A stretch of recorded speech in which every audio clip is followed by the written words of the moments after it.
Hey everybody. So I apologize for the poor lighting, but I just started the book Hillbilly Elegy and it is incredible.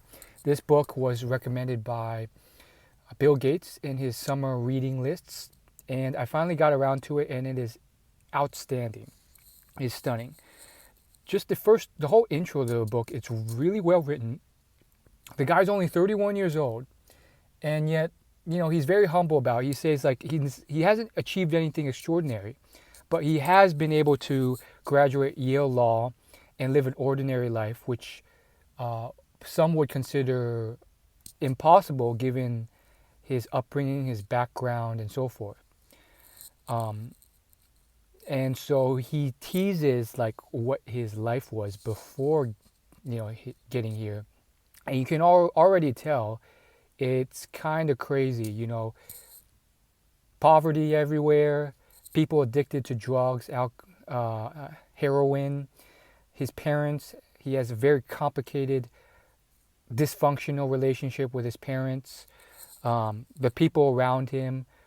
He was basically not in a setting where it cultivated him to do anything to succeed.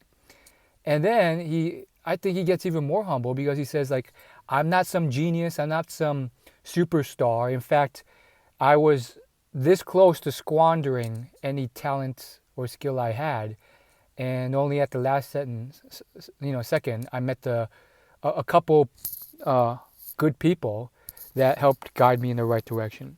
So I'm only like uh, 20 minutes into this audiobook, and it is incredible, man.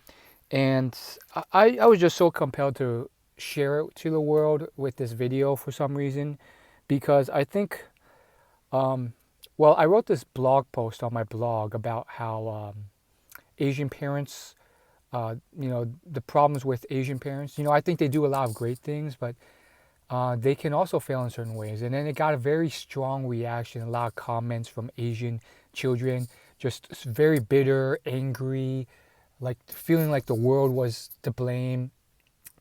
And I feel like this book, Hillbilly Elegy is like, I don't know how you pronounce it, but it's perfect for someone like this.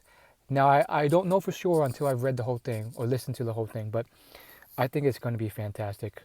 I think it's going to be great for these people. And I mean, it already starts out with a bang. Like, he's working a manual labor job, and his two of his coworkers are just like horrible people.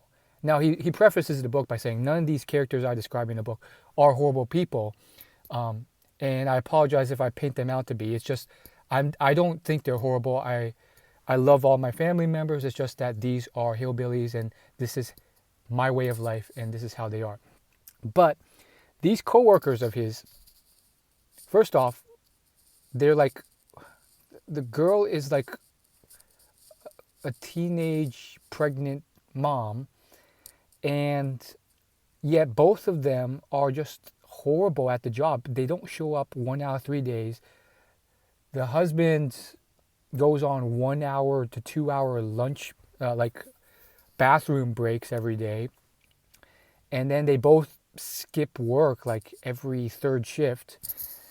And you have a situation where these people really need this job, which is a good job with benefits, even though it's manual labor. The wife has a clerical job. The boss was gracious enough to give it to them. And of course, they squander it and they blame everyone but themselves. So when they get fired, the husband's like, how could you do this to us? You're a horrible person. Don't you know I have a pregnant wife? And I don't know, it just kind of like sparks my fire. The author is just so objective about it.